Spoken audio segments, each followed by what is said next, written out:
হজযাত্রা নিরাপদ করতে যাত্রীদের সার্বক্ষণিক সেবার নির্দেশ প্রধান উপদেষ্টার। রাজধানীতে হজ ম্যানেজমেন্ট সেন্টার চালু। রাজনৈতিক দল গড়তে উপদেষ্টা পদ ছাড়লেন নাহিদ। গণঅভ্যুত্থানের আকাঙ্ক্ষা সুসংহত করতে রাজপথে থাকার ঘোষণা। শহীদ সেনা দিবসে বিডিআর সদস্যদের রাষ্ট্রের শ্রদ্ধা। হাসিনার শাস্তি চায় শহীদ পরিবার ও বিএনপি। বিচার বাধাগ্রস্ত না করার আহ্বান সেনাপ্রধানের। এবং দেশ পরিচালনাকে করবে সে সিদ্ধান্ত দেবে জনগণ, বললেন তারেক। অন্তর্বর্তী সরকারের কিছু ব্যক্তির বক্তব্যে অস্থিরতা সৃষ্টির অভিযোগ।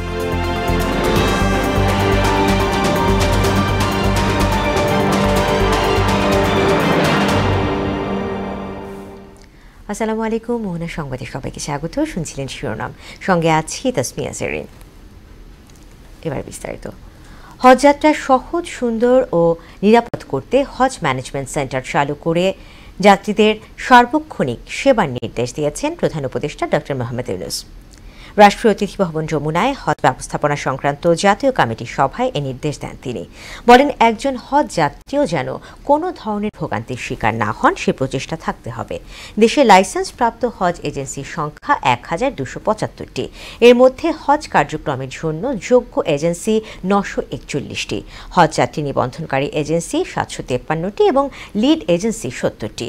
এই এজেন্সিগুলোর দায়িত্ব কী হবে সেটা সুস্পষ্টভাবে লিপিবদ্ধ করে বুকলেট আকারে এবং অনলাইনে প্রকাশের নির্দেশ দেন প্রধান উপদেষ্টা।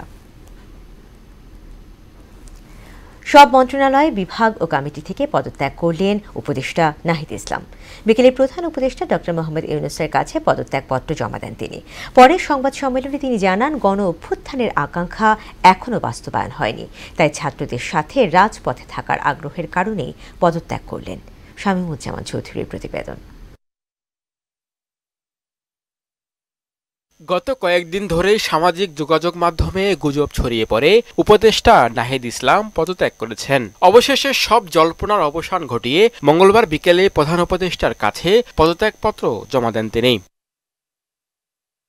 পরে যমুনার সামনে সংবাদ সম্মেলনে তিনি জানান, তার অধীনে থাকা মন্ত্রণালয়গুলোর পাশাপাশি অন্যান্য কমিটি থেকেও পদত্যাগ করেছেন তিনি। দুটি মন্ত্রণালয়ের দায়িত্ব থেকে আমি ইস্তফা দিয়েছি। এছাড়াও জুলাই শহীদ স্মৃতি ফাউন্ডেশন সহ সরকারের যেই সকল কমিটিতে আমি ছিলাম, এই সকল কমিটি থেকে আমি সাথে সাথে একই সাথে ইস্তফা আমার হচ্ছে। ছাত্রদের সঙ্গে রাজপথে থাকার তাগিদ থেকেই তিনি পদত্যাগ করেছেন এবং দেশের জন্য রাজপথে থেকে বেশি ভূমিকা রাখতে চান বলেও জানান সদ্য পদত্যাগী এই উপদেষ্টা। দেশের বর্তমান যে পরিস্থিতি, সেই পরিস্থিতিতে একটি রাজনৈতিক শক্তির উত্থানের জন্য আমার রাজপথে থাকা প্রয়োজন, ছাত্র জনতার কাতারে থাকা প্রয়োজন এবং আমরা যে গণতান্ত্রিক পরিবর্তনের আকাঙ্ক্ষা করি, সেই আকাঙ্ক্ষার জন্য এবং আমার যে গণ অভ্যুত্থানে যে ছাত্র জনতা অংশগ্রহণ করেছে সেই শক্তিকে সংহত করতে আমি মনে করেছি যে আমার সরকারের থেকে আমার সরকারের বাইরে রাজপথে আমার ভূমিকা বেশি হবে। মন্ত্রণালয় থেকে যে সমস্ত কাজ করেছেন তার ফলাফল জনগণ পাবেন এবং তাকে মূল্যায়ন করবেন বলেও আশাবাদ ব্যক্ত করেন নাহিদ ইসলাম। আমি আমার জায়গা থেকে চেষ্টা করেছি কাজ করে যাওয়ার। দুইটি মন্ত্রণালয়ের বাইরেও অনেক অতিরিক্ত দায়িত্ব আমাদের পালন করতে হয়েছে। আমরা চেষ্টা করেছি এবং মন্ত্রণালয়গুলোতেও আমরা কিছু কাজ করেছি। সেই কাজের ফলাফল হয়তো সামনে জনগণ পাবে। গণ অভ্যুত্থানের আকাঙ্ক্ষা এখনো বাস্তবায়ন হয়নি উল্লেখ করে তিনি বলেন, সরকারের থেকে আরো যদি কেউ রাজনৈতিক দলে অংশ নিতে চান তারাও পদত্যাগ করবেন। তারা যদি রাজনীতি করার প্রয়োজন বোধ করে তারা তখন হয়তো সরকার ছেড়ে দেবে। নতুন দলের আহ্বায়ক হচ্ছেন কিনা জানতে চাইলে তিনি বলেন, তা জানার জন্য অপেক্ষা করতে হবে ২৮ ফেব্রুয়ারি পর্যন্ত। এটার জন্য আপনাদের দলটির যেদিন ঘোষণা ২৮ তারিখ সেদিন পর্যন্ত অপেক্ষা করতে হবে। শামীমুজ্জামান চৌধুরী, মোহনা সংবাদ, ঢাকা। শহীদ সেনা দিবস উপলক্ষে বনানী সামরিক কবরস্থানে রাষ্ট্রপতি ও প্রধান উপদেষ্টার পক্ষ থেকে শ্রদ্ধা জানানো হয়েছে। পুষ্পস্তবক অর্পণ শেষে বিডিআর হত্যাকাণ্ডের ন্যায় বিচার দাবি করেন পরিবারের সদস্যরা। এ নিয়ে গঠিত তদন্ত কমিশন দ্রুতই নিরপেক্ষ প্রতিবেদন দেবে বলে আশা জানিয়েছেন স্বরাষ্ট্র উপদেষ্টা। আইনশৃঙ্খলা নিয়ন্ত্রণে কারো গাফিলতি প্রমাণ পেলে কঠোর ব্যবস্থার হুঁশিয়ারিও দেন তিনি। আরও জানাচ্ছেন তানজিদ ভুঁইয়া। পুরান ঢাকার পিলখানায় বিডিআর সদর দপ্তরে ভয়াবহ হত্যাকাণ্ডের 16 বছর পেরিয়েছে। শেখ হাসিনার সরকার দ্বিতীয় দফায় প্রথম মেয়াদে ক্ষমতা গ্রহণের 2 মাসের মধ্যেই ঘটে ভয়াবহ এ ট্র্যাজেডি, যেখানে 57 সেনা সদস্য সহ মারা যান 74 জন। প্রায় 16 বছর ক্ষমতায় থেকেও শেখ হাসিনা এই হত্যাকাণ্ডের গ্রহণযোগ্য বিচার করতে পারেনি। দিনটিকে জাতীয় শহীদ সেনা দিবস হিসেবে ঘোষণা করে অন্তর্বর্তী সরকার। বনানীতে সামরিক কবরস্থানে রাষ্ট্রপতি ও প্রধান উপদেষ্টার পক্ষ থেকে শ্রদ্ধা জানানো হয়। এছাড়াও শ্রদ্ধা জানান স্বরাষ্ট্র উপদেষ্টা ও 3 বাহিনীর প্রধান। পুষ্পস্তবক অর্পণ শেষে দ্রুত তদন্ত এবং জড়িতদের বিচার দাবি করেন পরিবারের সদস্যরা। আমরা অবশ্যই সুষ্ঠু তদন্ত চেয়েছি। 16 বছর ধরে অন্তত একটা পার্ট তো আমাদের হয়েছে। পিলখানা হত্যাকাণ্ড সহ দেশের সার্বিক পরিস্থিতি নিয়ে কথা বলেন স্বরাষ্ট্র উপদেষ্টা। জানান আইন শৃঙ্খলার অবনতিতে কারো গাফিলতি পেলে ছাড় নেই। যারা দোষী তাদের জন্য তারা ভালোভাবে করতে পারে, এই জন্য কিন্তু এটা করা হয়েছে। দিনটিকে সেনা দিবস ঘোষণা করায় অন্তর্বর্তী সরকারকে ধন্যবাদ জানিয়ে সেনাবাহিনীর শহীদ স্বজনদের প্রতি সমবেদনা জানান বিএনপি মহাসচিব। আমরা সরকারকে ধন্যবাদ জানাতে চাই যে সরকার অন্তত থেকে শহীদ সেনা দিবস হিসাবে ঘোষণা করেছেন। বলেন দেশের নিরাপত্তা ব্যবস্থা নষ্ট করতেই এমন হত্যাযজ্ঞ চালিয়েছে আওয়ামী লীগ। হাসিনার নেতৃত্বে আওয়ামী লীগ তারা অত্যন্ত পরিকল্পিতভাবে এই ঘটনাটির সঙ্গে যোগ সাজশ করে যথাসময়ে যথাযথ ব্যবস্থা গ্রহণ না করে তারা এই ঘটনাগুলো করতে দেন। এদিকে কমিশন যেন নিরপেক্ষভাবে কাজ করে এমনটাই আশা জানান জাপার চেয়ারম্যান জিএম কাদের। আজকের দিনটিকে যে শহীদ সেনা দিবস ঘোষণা করা হয়েছে, এটা আমি মনে করি সাধারণভাবে আমাদের সকলের অন্তরের দাবি পূরণ করা হয়েছে। পিলখানা হত্যাকাণ্ডের আজ 16 বছর। এই দিনটিকে স্মরণীয় করে রাখতে অন্তর্বর্তীকালীন সরকার জাতীয় শহীদ সেনা দিবস হিসেবে ঘোষণা করা হয়েছে। তবে যে কমিশন গঠন করা হয়েছে সে কমিশন যেন অচিরেই একটি নিরপেক্ষ প্রতিবেদন জমা দেয় এবং যারা দোষী তাদেরকে যেন আইনের আওতায় এনে বিচার কার্য পরিচালনা করা হয়, সে প্রত্যাশা শহীদ পরিবারের সদস্য সহ সবার। তানজিদ ভুইয়া, মোহনা সংবাদ, ঢাকা। পিলখানা হত্যাকাণ্ডের মাস্টারমাইন্ড শেখ হাসিনার বিচারের দাবি জানিয়েছেন শহীদ পরিবারের সদস্য ও বিএনপি নেতারা। রাজধানীর ইঞ্জিনিয়ার্স ইনস্টিটিউশন মিলনায়তনে আয়োজিত শোক সভায় তারা এই দাবি জানান। অনুষ্ঠানে বিএনপি মহাসচিব মির্জা ফখরুল ইসলাম আলমগীর বলেন, নির্বাচিত সরকার ক্ষমতায় এলেই দেশে শান্তি ফিরবে। তাই ন্যূনতম সংস্কার শেষ করে দ্রুত নির্বাচন দিতে অন্তর্বর্তী সরকারের প্রতি আহ্বান জানান তিনি। হুমায়ুন কবিরের প্রতিবেদন। পিলখানা হত্যাকাণ্ড নিয়ে ইঞ্জিনিয়ার্স ইনস্টিটিউশন মিলনায়তনে শোক সভার আয়োজন করে বিএনপি। অনুষ্ঠানে প্রামাণ্য চিত্রের মাধ্যমে তুলে ধরা হয় 25শে ফেব্রুয়ারির মর্মান্তিক দৃশ্য। এতে শহীদ পরিবারের সদস্যরা বিডিআর হত্যাকাণ্ডের জন্য শেখ হাসিনাকে দায়ী করে তার বিচার দাবি করেন। বিডিআর হত্যাকাণ্ড কোনো হত্যাকাণ্ড ছিল, এটা পরিকল্পিত একটি হত্যাকাণ্ড ছিল যেখানে শেখ হাসিনা সরাসরি জড়িত। বিচার হবে যদি আমাদের সার্বভৌমত্ব সফলভাবে রক্ষা করা হয়। বিচার হবে যদি পিলখানার মতো জঘন্য হত্যাকাণ্ড বাংলাদেশের ইতিহাসে আর না হয়। আমি চাই না অন্য কোনো পরিবার ফেস করুক যেটা 16 বছর আমাদের ফেস করতে হয়েছে। প্রতিবেশী রাষ্ট্র এবং শেখ হাসিনা মিলেই এই হত্যাকাণ্ড সংগঠিত করেছে বলে অভিযোগ করেন বিএনপি নেতারা। বিডিআরের এই যে হত্যাকাণ্ড, এটি ছিল একটি পরিকল্পিত হত্যাকাণ্ড। এর সাথে জড়িত ছিল আমাদের প্রতিবেশী রাষ্ট্র এবং এর সাথে সংশ্লিষ্ট ছিল আওয়ামী লীগের নেতৃবৃন্দ, প্রধানমন্ত্রী এবং অন্যান্য গুরুত্বপূর্ণ ব্যক্তিরা। পার্শ্ব প্রতিবেশী রাষ্ট্রের সাথে মিশে আধিপত্যবাদ বিস্তারের জন্য, নিজের ক্ষমতা বাড়াবার জন্য 25শে ফেব্রুয়ারি সেই দিনটাকে একটা কলঙ্কিত দিন হিসাবে এত বড় ঘটনা ঘটাতে পেরেছে।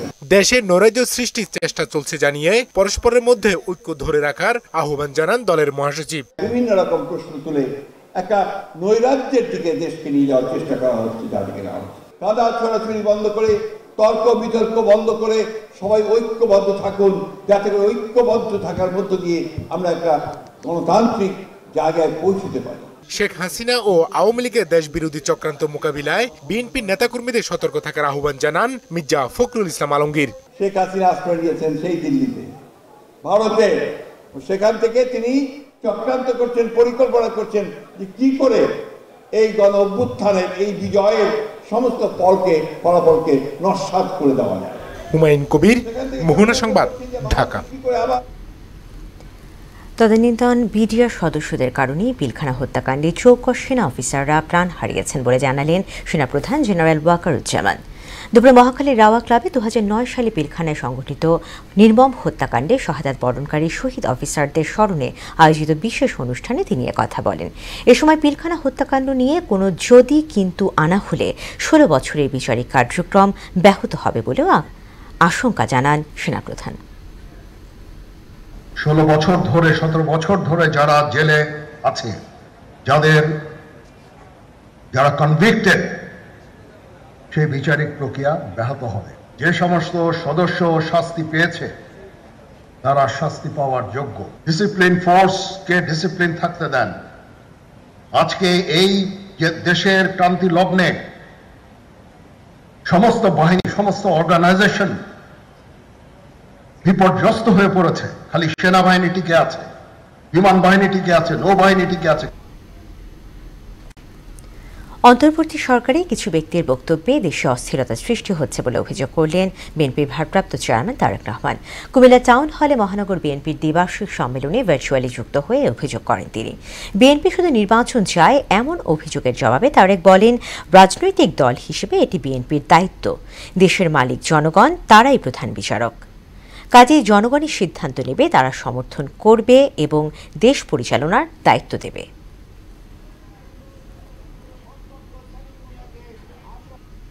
অন্তর্বর্তীকালীন সরকারের কিছু কিছু ব্যক্তির বক্তব্যে বিভিন্ন রকম অস্থিতিশীলতা তৈরি হচ্ছে। যত সুন্দরভাবে এই সরকার একটি নিরপেক্ষ নির্বাচন অনুষ্ঠিত করতে পারবে, আগামী দিনে গণতান্ত্রিক যাত্রা তত স্মুথ হবে এই দেশের জন্য, এই দেশের মানুষের জন্য। আমরা আশা করব অন্তর্বর্তীকালীন সরকারের প্রতি মানুষের যে নিরপেক্ষতা প্রত্যাশা, সে নিরপেক্ষতা তারা বজায় রাখবেন। বিএনপি চেয়ারপারসনের উপদেষ্টা মঞ্জুরির সদস্য অ্যাডভোকেট সৈয়দ মোয়াজ্জেম হোসেন আলাল বলেছেন, বিএনপি তুড়ি মেরে উড়িয়ে দেওয়ার দল নয়। মঙ্গলবার বিকেলে পটুয়াখালী জেলা বিএনপির আয়োজনে শহরের শহীদ আলাউদ্দিন উদ্যান শিশু পার্কে অনুষ্ঠিত জনসমাবেশে প্রধান অতিথির বক্তব্যে তিনি কথা বলেন। এ সময় মোয়াজ্জেম হোসেন আলাল বিএনপির সঙ্গে টক্কর না নেওয়ারও হুঁশিয়ারি করেন। সমাবেশে অন্যান্যের মধ্যে বক্তব্য রাখেন বিএনপির জাতীয় নির্বাহী কমিটির প্রশিক্ষক বিষয়ক সম্পাদক ABM মোশাররফ হোসেন, সহ সাংগঠনিক সম্পাদক আকুন কুদ্দুস রহমান, সহ দপ্তর সম্পাদক মোহাম্মদ মুনির হোসেন ও কেন্দ্রীয় নির্বাহী সদস্য হাসান মামুন। উড়িয়ে দেওয়ার চেষ্টা করবেন না, দয়া করে। বিএনপি তুলি মেরে উড়িয়ে দেওয়ার দল না। বিএনপি মনে করেছে এই দেশে বাংলাদেশের মানুষের হৃদয়ের গভীরে যে দলের শিকড় অনেক শক্তভাবে জোড়া হয়ে আছে, সেই দলটির নাম হচ্ছে বিএনপি, বাংলাদেশ জাতীয়তাবাদী দল। এটাকে তুলি দিয়ে টোকা দিয়ে এত সহজে কোনো কিছু করা যাবে না। দেখেন নাই, পাহাড়ের সাথে পাথরের সাথে মাথা ঠুকলে ওই পাথরের কিছু আসে যায় না, নিজের কপাল রক্তাক্ত হয়। সরকারি ক্রয় খাতে স্বচ্ছতা ও প্রতিযোগিতা নিশ্চিত করা না গেলে দুর্নীতির মাত্রা আরও বাড়বে বলে মন্তব্য করেছেন ট্রান্সপারেন্সি ইন্টারন্যাশনাল TIB-র নির্বাহী পরিচালক ডক্টর ইফতেখারুজ্জামান। সরকারি ক্রয় খাতটি জিম্মি অবস্থায় রয়েছে উল্লেখ করে দুর্নীতি দমন কমিশনকে আরও সক্রিয় ভূমিকা রাখতে হবে বলেও জানান তিনি। সকালে রাজধানীতে এক সংবাদ সম্মেলনে এসব কথা বলেন ইফতেখারুজ্জামান। সুরাইয়া মনির রিপোর্ট। রাজধানীর ধানমন্ডির মাইডাস সেন্টারে এক সংবাদ সম্মেলনের আয়োজন করে TIB। এতে TIB নির্বাহী পরিচালক ডক্টর ইফতেখারুজ্জামান এক গবেষণা প্রতিবেদন তুলে ধরেন। সম্মেলন কভার করেছেন, এর আগে তারা দেখেছেন। তিনি বলেন, ইজিপি ব্যবস্থায় স্বচ্ছতা আনতে নিয়মিত পর্যবেক্ষণ, স্বাধীন তদারকি, শক্তিশালী নীতিমালা এবং রাজনৈতিক প্রভাবমুক্ত একটি ব্যবস্থা প্রয়োজন। সেই সঙ্গে জনস্বার্থ রক্ষায় সরকারি ক্রয় খাত আরও স্বচ্ছ ও প্রতিযোগিতামূলক করা জরুরি। ইজিপি প্রবর্তিত হয়েছে এই লক্ষ্যে যে একটা উন্মুক্ত প্রতিযোগিতা হবে, দুর্নীতির যে যোগসাজশমূলক যে দুর্নীতি হয় ক্রয় খাতে সেটাকে নিয়ন্ত্রিত হবে। এটা ছিল মূল লক্ষ্য, এবং ভ্যালু ফর মানি, যে অর্থ ব্যয়িত হচ্ছে সরকারি খাতে, সেটির মূল্য, পর্যাপ্ত মূল্য সরকার বা জনগণ পাবে। নেতৃত্বের পরিবর্তন হয়, যে প্রতিষ্ঠান বা যে বিশেষ করে স্থানীয় সরকার বা যে দুটি মন্ত্রণালয়ের নেতৃত্বের পরিবর্তন হয়েছে, সেই জায়গায় আমরা যেটা দেখেছি, দুই একটি ব্যতিক্রম ছাড়া সব জায়গায় হাত বদল হয়েছে, কিন্তু নিয়ন্ত্রণ কিন্তু একই মাত্রায় রয়ে গেছে। সরকারি ক্রয় ব্যবস্থায় রাজনৈতিক প্রভাব কমানো এবং ইজিপি ব্যবস্থার কার্যকারিতা বাড়ানোর পাশাপাশি দুর্নীতি দমন কমিশনের আরও সক্রিয় ভূমিকা নিশ্চিত করারও তাগিদ দেন তিনি।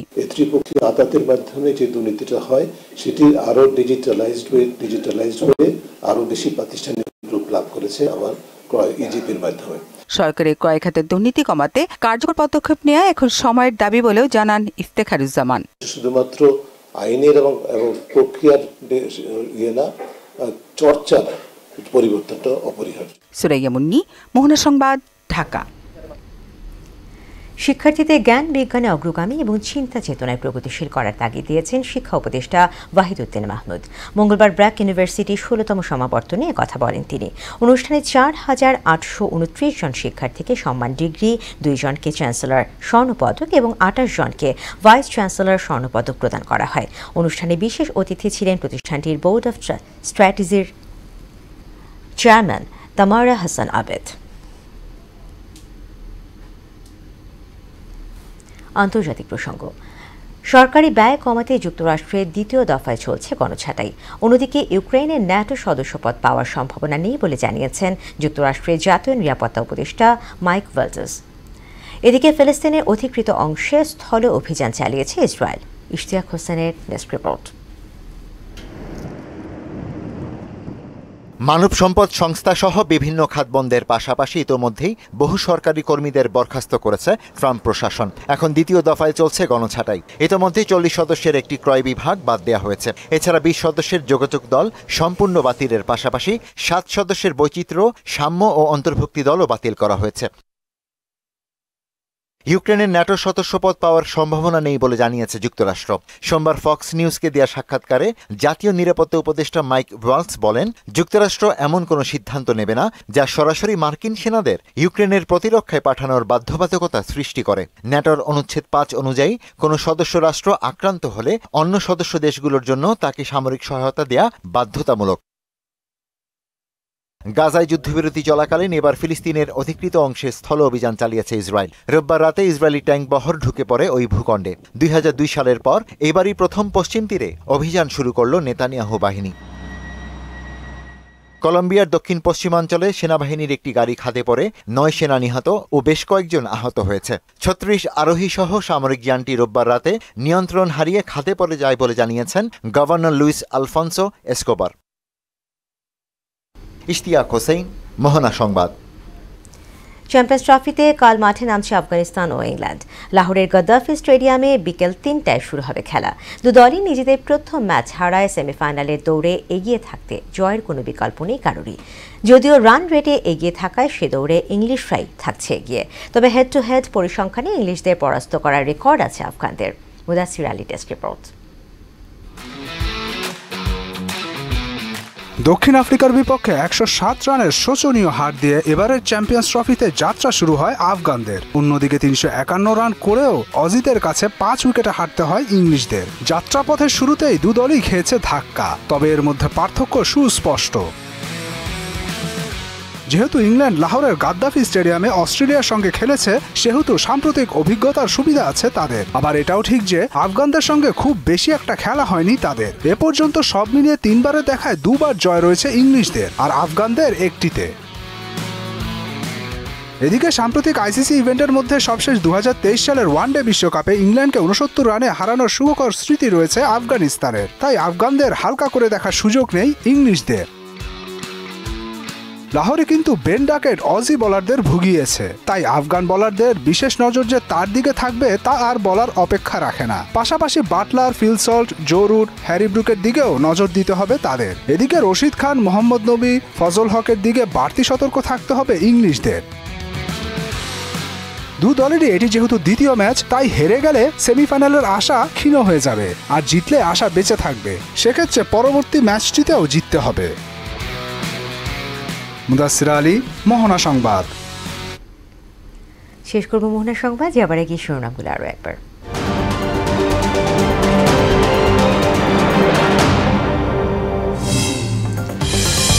হজযাত্রা নিরাপদ করতে যাত্রীদের সার্বক্ষণিক সেবার নির্দেশ প্রধান উপদেষ্টার। রাজধানীতে হজ ম্যানেজমেন্ট সেন্টার চালু।